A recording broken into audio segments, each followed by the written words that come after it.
أعوذ بالله من الشيطان الرجيم. بسم الله الرحمن الرحيم. وإذ قال موسى لقومه إن الله يأمركم أن تذبحوا بقرة قالوا أتتخذنا هزوا قال أعوذ بالله أن أكون من الجاهلين.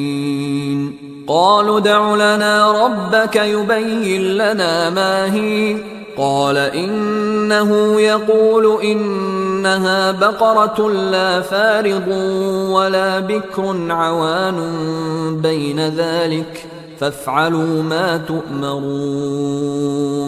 قالوا ادع لنا ربك يبين لنا ما لونها قال إنه يقول إنها بقرة صفراء فاقع لونها تسر الناظرين. قالوا ادع لنا ربك يبين لنا ما هي إن البقرة شابه علينا وإنا إن شاء الله لمهتدون.